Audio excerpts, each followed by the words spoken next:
Welcome, everybody. Drum Education Live podcast number 71. And today we have the amazing Sheila Klotz with us. Thank you very much for being here. Wow, it's an honor. I've been following you guys for a while, catching the podcast most of the time in the snippets, and then I'll go watch the whole thing. So thank you for inviting me. Wow. Now I'm properly nervous. She actually watches it. All right. Very good. Thank you. Okay, let me start with a question that it's two questions, and the second one might be a silly one, but it's my ignorance. Why the military? And when you are a musician in the military, it's like you are just a musician, or you have to go to regular training and besides that being a musician? When I didn't want anything to do with the military. I didn't entertain any idea. And I'm in my third year at West Virginia University. And my dad called and said, your teacher is retiring from the Air Force Band and he wants you to audition for his spot. That's a really good spot because it's the Air Force Band in Washington, D.C. It's premier. So I said, well, yeah, the military. So I said, okay. But I was one of several auditioning. So I worked it up, did my research on the job, what it was all about. And I said, hey, I could do that for a few years. So took the audition. It was a 2-week-long audition. You could come in and schedule. So I took the last day of the auditions, Friday. And it happened to be the other contender came on that Friday as well. He was their number one choice. But I blew him out with sight reading. So that was a blessing. That was a good thing. And military training, yes, I had to go to Air Force basic training. And that was it. So when I got back to Washington, D.C., they gave me, I earned the rank of E6, which is staff sergeant. So you come into the premier bands here in D.C. as an NCO. You don't come in normally, as you would. And played all over the place. There was one additional training I had to go to at about the 8-year mark to get the next promotion to master sergeant. And that was for, I think, 4 weeks in Mississippi. So that was the training for the Air Force. Okay, good. Kira? Wow. What was that like for you? Someone who was thinking, oh, not sure about the military. What was it like when you were holding that position? The training or the band, being in the band? I guess I would ask the training because the band, it's the band. Yeah. Training, I was scared the whole time, afraid of failure. I was in shape, so I was afraid of making that mistake to get either kicked out or recycled back into another. So it was always a little bit of trepidation. But the band career was awesome. And you did ask, Felipe, you do nothing but music, nothing but communicate the military message to the public. We played for ceremonies at the White House, ceremonies at the Pentagon, parades, everything. And I loved every moment of it. I loved, going down the parade route for the 4th of July, our Independence Day, and being, the people being 40 people thick on each side. And as soon as you start playing, they just erupt in cheers. And I have chills right now. And so the performance aspect was awesome. And I had a great career on the stage. And at the stage, the parade route, the ceremonies, the White House lawn, the Pentagon, I loved every bit of the crowd appreciation, and all we did was music. That was it. We didn't go roll around in the mud, or they didn't drop us off somewhere in the middle of the night with a map, find your way home. It was all music all the time. Cool. Yeah. And what was your role then? I mean, did you put together each of these performances? Were you like in charge? Not in the Air Force Band. I was just a drummer. But I did write a little short solo for 4 drummers, 2 snares, 2 bass drums, or 2 snares, bass drum, and cymbal. So that got a quick feature. But when I got pregnant, I wanted to be I wanted to be home with my kids. So I left the Air Force Band and joined a National Guard band, which you may or may not know, it's a weekend only, 1 weekend a month. So I joined that. Within a year, they sent me off to officer school and I became the commander, and I had to learn how to conduct, So that was weird, but still, now I'm no longer doing ceremonies and parades. I'm doing full-fledged concerts, and I have to select the music.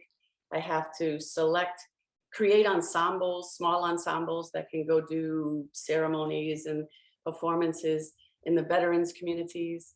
And yes, I was in charge the second 10 years of my life, but not the first 10 years of my military career. But being on that stage, it was awesome. I bet. That's very cool. And being on the stage is awesome. And having how many musicians in the National Guard? We had 50. And 50 people under your command? That's even more awesome. Yeah. It was intimidating. Well, I guess it was intimidating the first time, but then after 10, I don't really like to go there, but how was it being a woman in front of a National Guard band where, music is a very man-dominated field, unfortunately? How was it received by the other musicians? Oh, well, I can honestly say I could conduct, but I did not know the other instruments very well. I couldn't say to a trumpet player, adjust this valve, you're flat. I knew nothing. So what I did when I first got there is I pulled in the section leaders and said, I don't want to do your job. Your job is to make the trumpets play in tune, okay? And the flutes and the clarinets and the saxes. I'm not going to do your job. And I admitted it because I can't do your job. You're the expert. So if the section's out of tune, I'm just going to look at you and you fix it. But what I tried to do, knowing my limitations as a conductor, I'm a percussionist, classically trained orchestral concert type percussionist, rudimental drummer. And so I knew that if you have someone who has their doctorate on clarinet and you're a percussionist, they are superior to you. So I treated them that way. I said, take control of the section. All I want to be as the conductor is to tell you what the audience is hearing, and we'll manipulate it, we'll balance it. So that once I took that role on as my job, it really clicked because I didn't do their job. I didn't go to the trombone section and say, oh, you're horrible, I just looked at the trombone section leader and said, work on that. Work on that, you're horrible. Yeah. Oh, I hope I didn't say that. But when you have a percussionist on a podium, everything is clean. Dynamics are there. As Kira knows, did I say that correctly? You did. Okay. Percussionists with a snare drum, we have one instrument and we have to do everything we can to make the snare drum dynamic contrast. We use everything we can to make it musical. So we started together, we ended together, everything was rhythmically tight, but, and musicianship, came from the musicians. I can't take credit for that. Yes, it was intimidating, but I was the first female conductor in a National Guard band in the United States. That was really cool. But wow. I wasn't treated with any disrespect. Maybe I just closed my ears to it and ignored it. But from the musicians, once I got in there and told them, here's where I am, here's where you are, let's work together. And I step on your toes, you don't step on my toes, let's go be great. And we were really good. We were really good. Cool. How long did you do that for? As conductor? Mm-hmm. 14 years. Oh. I loved it. Awesome. I wanted to ask you, go back in time. I read that you started playing drums when you were 10. Yes. So how did that even come about? My sister, I have 5 sisters and 1 brother. And my sister, I was in 5th fourth or fifth grade, brought home an announcement for a local drum corps with majorettes and flags and everything. And all 5 of my sisters, I want to be a majorette. And I said, I want to be a drummer. And now prior to that, I tried guitar. I didn't like how it hurt my fingers. I sang a whole lot when I was younger. My mom made me sing because apparently I could sing at one time. I can't sing. So I went in the drum room and my mom walked me in and I was kind of scared, you know, and she said, I don't know what that was. Do you take girls? And he said, yeah, John Bosworth. They call him Mr. Rudimental in America. And it just came to me. I was playing, the rudiments seemed natural. Everything, I tell my dad I didn't practice. I don't remember ever practicing. And he looked at me and he said, those sticks never left your hands. You know, you drummed on everything. So a good, solid, rudimental foundation. That's how I started. That's amazing. And how did the drum kit come about? Well, you know, if you're in a drum corps with other drummers, the guys were playing drum set and they said, you should play drum set. So my dad went out and got a Lido Supreme drum set and I had it all set up wrong. I didn't know what I was doing. So the boys from the drum line came over, they helped me set it up and they said, start playing. And I had it mixed up. They said, don't play this way. I was playing open-handed. No. I was playing traditional too. I have a picture. I was 13 playing traditional.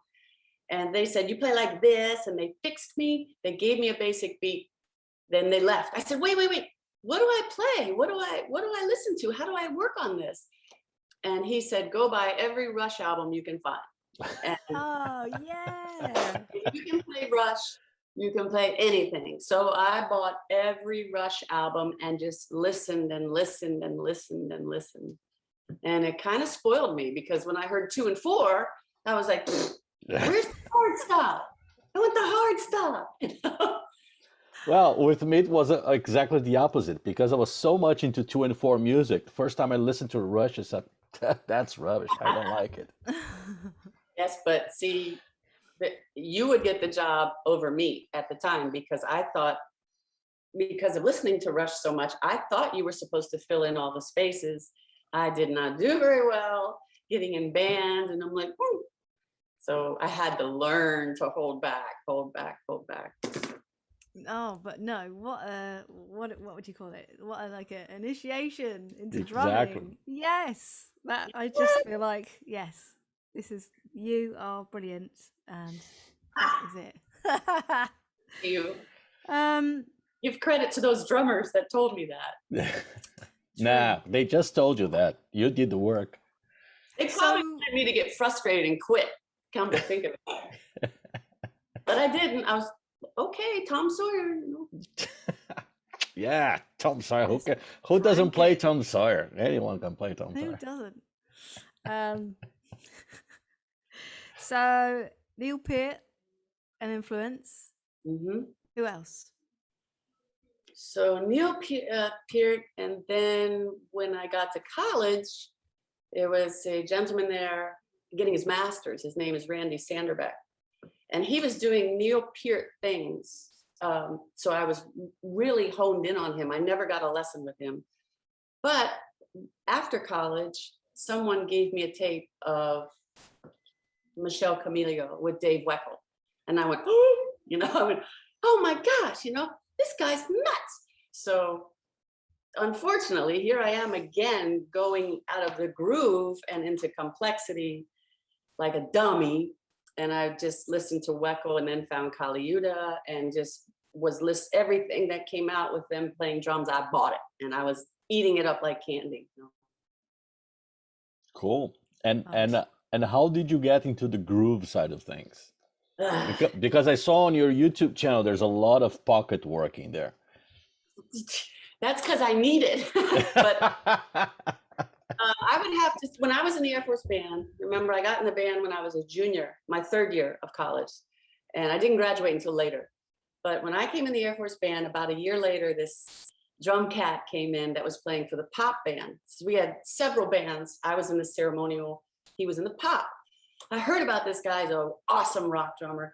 And I was going to the bus to go to a ceremony, and I heard him playing, and I just stepped in, and peeked in, and I was blown away with this cat. He was grooving and just a solid groove. And I went, oh my gosh. And he hopped up off his kit, hey baby, what are you doing? And he's stuck in the 60s. And he said, what's your name? And I said, I was holding drumsticks for the ceremony. And I said, my name is Sheila. He goes, I heard about you, Sheila, baby. I heard you can play rudiments. I heard you eat them for breakfast. And I said, yeah. So he goes, okay, sit down on my kit and play. So I sat down and I just fumbled all over myself. And he goes, okay, baby, let's take some lessons. So I studied with him. That was my first drum set teacher, was Ronnie Shaw from the Air Force Band. And he started me with a snare, the bass drum, the hi-hat, and the ride at his house. And the first lesson was 3 hours, 3.5 hours, just stopping me. Stop, you're playing too much. Stop, you're playing too much. Stop.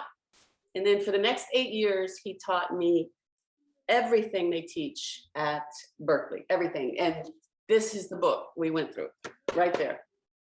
And he had me doing things out of that book. I'm sure your teachers, Mike Gobert, I think, mentioned it. And that's a gold mine book. He had me, do these binary pulsations, and then we're going to do ternary pulsations. I'd never heard about these things, but come to find out that he was influenced by Alan Dawson, the rudimental ritual. Yeah. And he got me right into it right then. So, and not playing drum set in the military career gave me a chance to, when I came home from work, doing a long ceremony, a long concert, my release was to get on the drum set and work through Ronnie's material. And he pulled me back. He really, like a horse, whoa, he pulled me way back. Just sit there, don't move. Just, I was going. Taught me pocket, how important the pocket is. The quote, the less I play, the more I play. The more gigs you get, the less you play. So that's true. So Yeah, just a message for youngsters. I had this experience on Monday. I was called to dep for a drummer who couldn't play the gig, and the drum kit was just bass, snare, hi-hat, right cymbal, and one tom. And I think the drum heads were 5 million years old, so they weren't sounding. The tom didn't have a very good sound. So I basically played groove all night long. And at the end, the guitarist said, "Man, you were the best drummer who ever came here to play with me." And I was like, "I didn't play anything." There you go. You just held that pocket. You didn't move. Yes. You're right. You probably got a few gigs out of that too. Yeah. So youngsters, fills are not everything. Yes, sir. Yes, sir. Agree. Kira. 100%. So I guess I want to know, you are in the Air Force base band, and then what happens next? Like, what in your roadmap of life? Okay, college, Air Force Band, got pregnant, went to the National Guard, started conducting, always practiced on the kit. Had 2 more babies, so I have 3 children. And then I retired from the military in 2015 and got right on that kit right there. Got right on it. And started working through all of the tons of Ronnie Shaw stuff and his ideas, and got a few books, Marco Minimans and Virgil Donati. And Ooh, yeah. I had the new breed because Ronnie took me through the new breed, so I had that. And All the simple stuff, as you can see. Yeah. Yeah. Bit of Virgil Donati, bit of Marco Minimum. Yeah, that's breakfast. Oh no. So good. I take that one and teeny, that's a snack, You need that as a snack, Oof, every couple weeks. That's heavy stuff. So then in 2015, I tried out I sent a tape to Hit Like a Girl using this drum set, the Yamaha. I didn't even make the weekly winner. I got my feelings hurt. I was like, I really threw down that 7/8. I was like, I really did this. But I looked at the winner and I said, okay, never mind. Never mind. So I got back on the kit. Oh, at one thing I did forget, in the span of being a National Guard bandsman, I had free time. So my family was going to a church, a Baptist church, and there was a women's choir, and it's gospel. So if you know what gospel means, we were the only, what did I call us? Anglo-Saxon family in the church. Okay. And so the female gospel choir director asked me to play drums with them. I said, I've never done gospel. I don't know what I'm doing. She said, I'll help you. And she did. And for 8 years, she would tell me, we'll do that song next week, because I didn't have it. Gospel drumming kicked me in the boots for 8 to 10 years. And I mean, I could barely do a 2-beat, I could barely hold it, because I was trying to play. But she taught me, and I went out and learned, and I listened, and I asked questions, and I bugged my bass player, and finally, after about 5 years, the gospel choir was nodding. They started nodding, I say, okay, if they're nodding, don't move. They like the beat. I'm not moving. I stayed right there. So that was huge, huge. And when I was not finished, but when I was stepping out and we moved down here after we retired, someone said, all those years in gospel drumming, what did you learn? And I said, I learned 2 things. There's 2 secrets to gospel drumming, and that's Ty Tribbett and Aaron Spears and all these great gospel drummers. I had to study them for 8 to 10 years. I said, I learned 2 things. Number 1, never overplay. And number 2, overplay all the time. And if you can figure out which one to use at the right time, you got it. That's gospel drumming. True. Yeah. Now I know. When you got pregnant for the first time, what was that like? Did you have any indecision about what you were going to do in terms of your career? No, I wanted to get out. I wanted to be home. I didn't we weren't able to get pregnant until into my low 30s. I just couldn't. I don't know what happened. I just couldn't. I had been getting tested. My husband was getting tested. And then when I got pregnant, I knew I'm going to stay home. I've been wanting this baby for so long. I'm staying home. And there's no indecision about leaving full-time active duty military, but the chance for part-time, because just to stay and to be able to get my retirement when I turned 60, I got a couple years for that. But so that's mostly why I did it, was to be able to get my military retirement a little bit later, but I hope, Lord willing, I'll get it. Cool. And do you teach at all, like drum set? Yes. And do you teach beginners? Yes. Good. So I'm gonna start with the one question, and then Kira is gonna ask the question. So for an absolute beginner, what is the first thing you teach? All right, you ready? I'm not even sure if I was ready for this. I get them to sit on the seat. I'm not sure if you could see, so I'll play in the air. And I take their hands and I have them play on their lap like that. And I'll tell them, I don't care if you're 8 years old, 4 years old, or 108 years old. This is my very first lesson, honestly. So I have them go like this. This is my right hand. I don't know if you're seeing me backward. Both, left, right, left, both, left, right, left, both, left, right, left. They'll get it between 5 seconds and about 30 seconds, but they're on their lap, right? Both, left, right, left, both, left, right. And I play it with them for about a minute, maybe a minute or 2. And then I tell them, okay, now just hold your hands together and make your feet do it. Both, left, right, left, both, both, left, right, left. And they're not behind the drum set yet, right? So I'll say, okay, we run to the drum set, and they do it, and they hear the eighth notes on the hi-hat and the bass drums going boom, boom, boom, boom, boom, boom, boom. And it's like, boom, they smile right away. You know? And then I talk to them about layering quarter notes on the ride, you know, both, left, right, left, both, left, right, both. So I tell them what's together. And I said, you're lining up hi-hat with ride, both, left, right, left, both, left, right, left.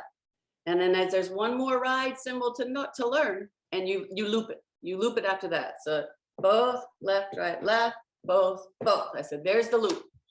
And within 5 minutes, they're playing boom, da, do, da, boom, boom, da, do, da, boom, boom, da, boom, boom, boom. I've never had a student, like I said, from 8 years old up to 100, not be able to do it within 5 minutes. And they leave here so happy. Now from there, I go on to teach them just an easy rock beat, because everyone wants to hear results right away. So, you know, I'll go play this with some song, boom, tat, boom, boom, tat, right? And they're smiling.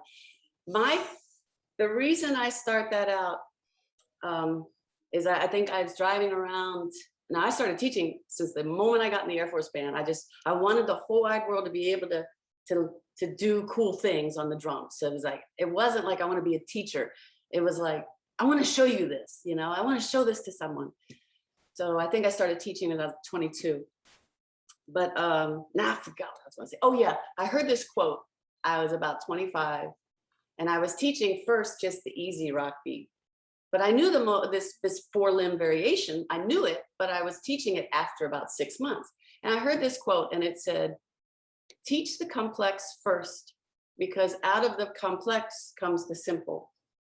And I was like, oh, so I started teaching it right away. And then I tell them that I'm teaching you complex because we're going to pull simple out of it. You're going to hear simple come out of it, you know, or easy. You can call it whatever you want. The quote said simple, but out of the complex comes easy. So I'm a firm believer is throw them right on that 4-limb independence right away. And that's the best I find.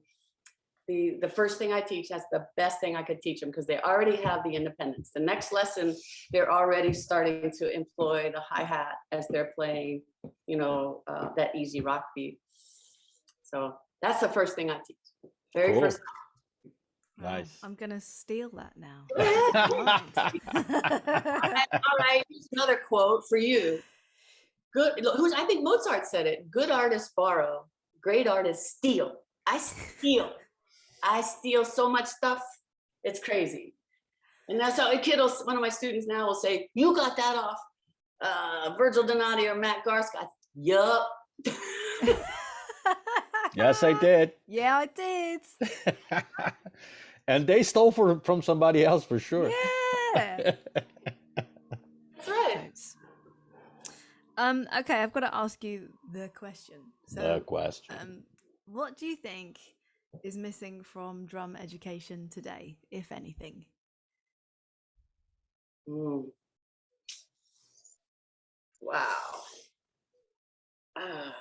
More people having lessons with Sheila. I could tell you what I think is missing from drum education, and this is my opinion, right? Yes. Yeah, of course. The musical side of it. People want to learn fills. This is what I'm finding out. Teach me a fill. Show me a chop. You know, how do I do this? And no one's teaching. And I had an adult female just start lessons with me last week. And she said, I want to be able to play California Dreaming. And I said, okay, by Mamas and Papas. And I said, okay, let's listen to it. So we started playing it together. Obviously, I'm on one. And we got to one of the fills. That's what I said, a fill. And she's doing something. I said, that's good, but what does that have to do with the music? And I told her the 2 secrets of quote unquote fills. One, Dave Weckl told me, a fill is you just fill in the groove. You use the groove to transition from verse to chorus. No one's teaching this. You know, I think, how do you get, a fill is not going from verse to chorus.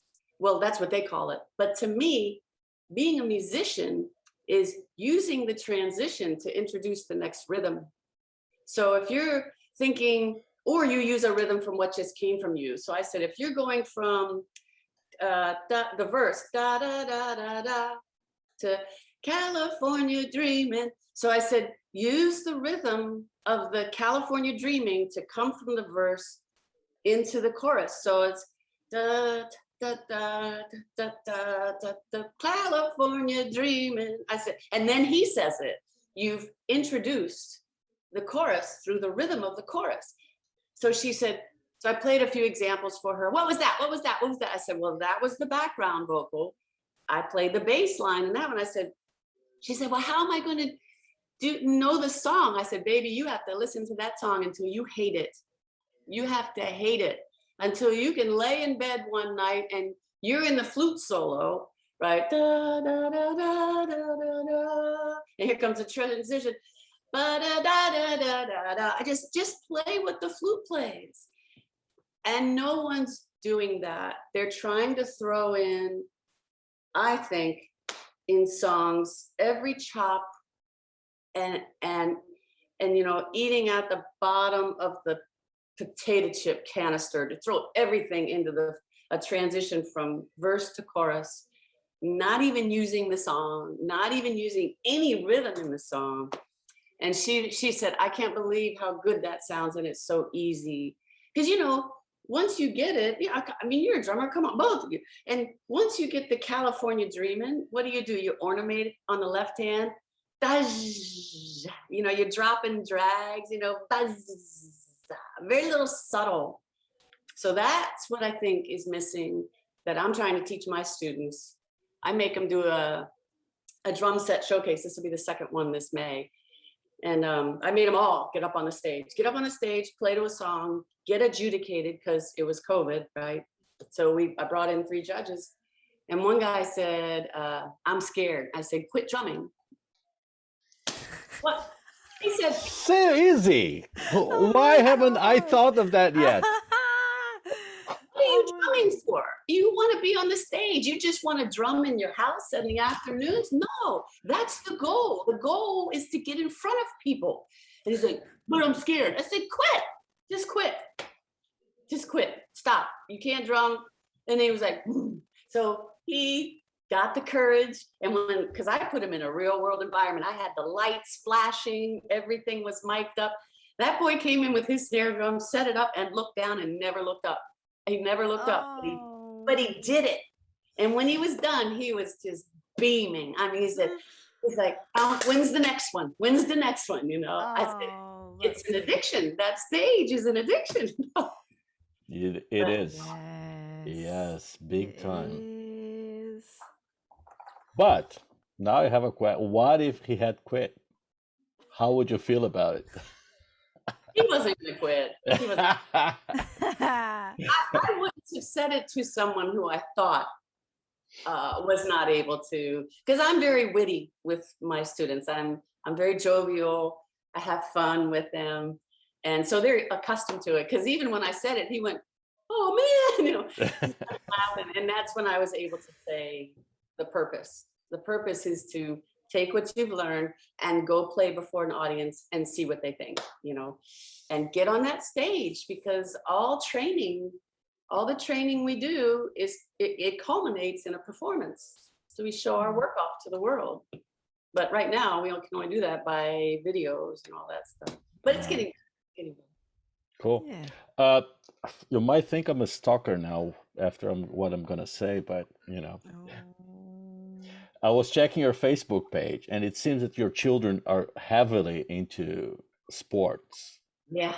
Does any one of them play any musical instruments? No, I weaned them off of that. I was stupid. My middle son, the football player, played trumpet in middle school, and he sounded good to me. I was a conductor. I said, but he got a B in the first quarter. So I talked to the band director, and he said he would be for his chair if he practiced. I said, I'll take care of that. So now, mind you, I teach private students percussion. So I was helping him with his trumpet, and I may have made a student or two in my 20s cry in lessons, Oh, but I not still make my students cry. And I'm already in my 50s, so well, but not through yelling or screaming or cussing.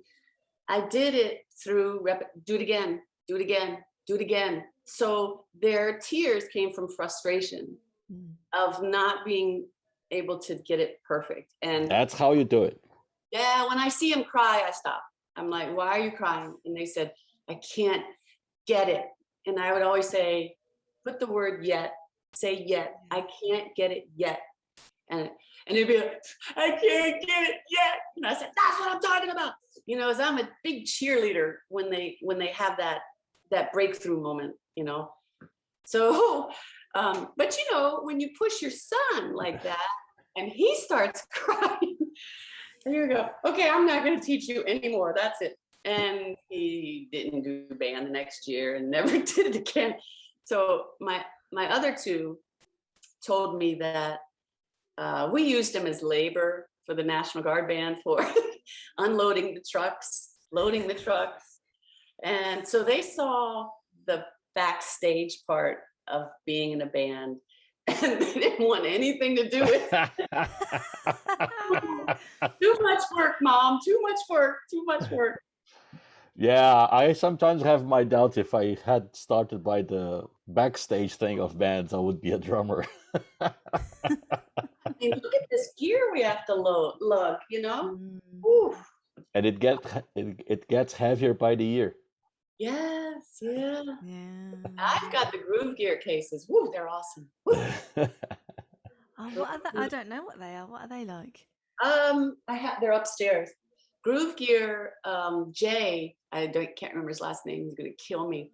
He came up with a stack system for the cases. So it looks like a dolly, right? You know, a push cart, and you stack cases up, right?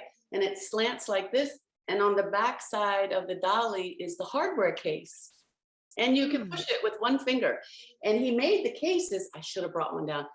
He made the cases so that as they're stacked like this, bass drum, floor tom, tom 1, tom 2, they're facing you. All the cases open like this. So you just slide it out like it's a shelf. You slide it right out. Genius. Very. And when you go to the back side where the hardware case is, there's a door right here. You pull the zipper down, you open it up, and you just pull the hardware right out. Just pull it right out. Genius. It's called Groove Gear. Yeah. Okay. Look up. Make a note of that. Trying to remember who has. I saw a video of that some time ago, and I thought it was Dennis Chambers uses it. Dennis Chambers. Yeah. He just put up a video the other day on Instagram of him rolling that cart, and just the other day, Dennis Chambers. But there's an Aaron Carter also uses it. Yes. So they've got the whole system. And Sheila. I don't have the wheelie cart yet. I have the cases. Oh, okay. I'll get it. That's on the list. Yes. On the to buy list. Yes, ma'am. Yeah. Kira? So I guess I want to just be a bit more nosy about family life for you when, you know, you're raising the kids. Are you still drumming? How are you managing all that stuff? Well, as I was raising the kids from babies, I was a commander. So they were going to bed at 7. I was studying concert band scores, trying to memorize them. Oh, this clarinet's cue and a trumpet cue. And I hardly played the drum set at all. Maybe 2 hours a month. And it was, it was bad. It was just to stay. And I thought I was going to have to case them up. I really did. I thought, I'm not playing them. They're just sitting there. And every once in a while, though, in the National Guard Band, when we would do a song, I'd say, gee, I want to play that. So I'd go back to the drummer, get up. So And he would always go, yes, ma'am. And I'm like, oh, don't, I'm a drummer. Which drummer? Just let me sit. Let me have one. Just have, you know. And we would have these first sergeant conduct. And if you go on YouTube, I actually did a, you know, Mama's Gun. Have you heard of that band, Mama's Gun? No. Out of England. I did one of their, so I arranged one of their songs for our pop group, our brass group, Psycho Territory. And I said, I'm playing that, I'm playing that, I'm playing that, I'm playing.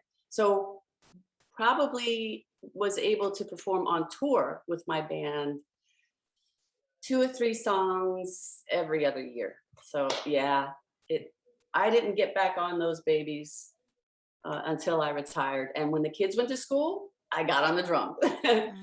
All day long, I got on those drums. That's how I did it. It's just the school time. But that didn't start until they were in school. So the toddler time, nothing. Nothing. It's bad. And having 3 children, the toddler time lasted quite a while. Yes. Yeah. So 5 to 6 years off the kit, except when my husband would take them out for playground day, I'd jump on it, you know, can I still do this? And stuff like that. I love that you did that though. I think that's cool that you just kept the drums there and then you just did it when you could, and that's all you can do, isn't it? Rather than like, I'm gonna pack them away. You just, you know, you did what you could, and that's all that matters, isn't it? And I kept them set up, and when my sons got in middle school, they would start having friends over. And my drums were set up in their bedroom. They shared a bedroom. It was big. And my drums were set up. And the friends would say, oh, cool, you play drums. And they'd go, no, my mom's drum. So they went, hey, get her up here. And I'm like, no. That is brilliant. I love it. I want to ask specifically, what are you practicing? Yeah, well, I want to know the details. I got it right here. It's my little cheat sheet right here. So I work on about 5. This is what I teach my students. 3 things a week. Just master 3 things a week. Oh, I want to do this is it. No. 3 things a week. If you practice drumming 50 weeks out of 52, that's 150 things you've mastered. So they like that.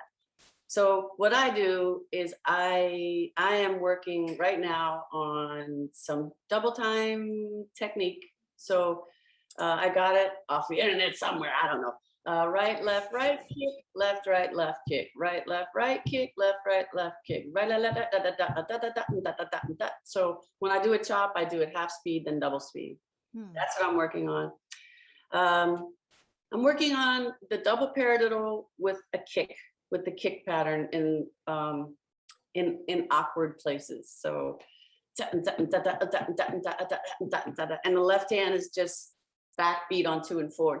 Oh, that's a bit cool, isn't it?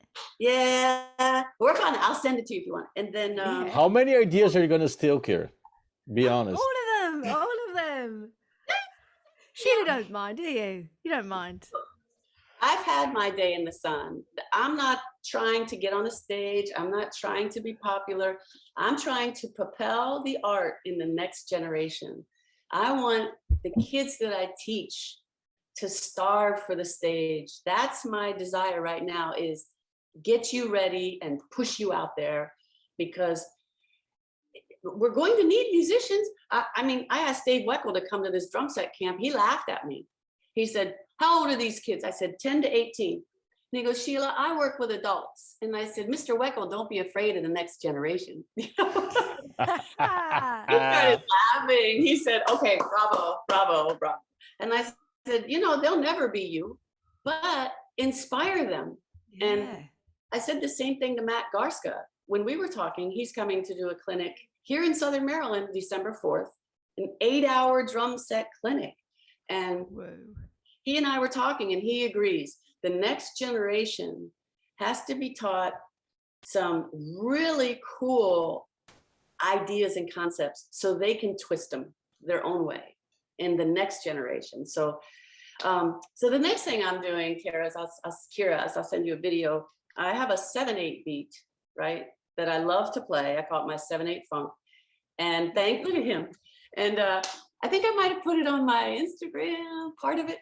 And so now I'm working on the dotted eighth over that 7/8 funk beat. Not just the dotted eighth, but doubling the dotted eighth, and then starting the double dotted eighth on the second 16th note, and then on the third 16th Oh note. my goodness me.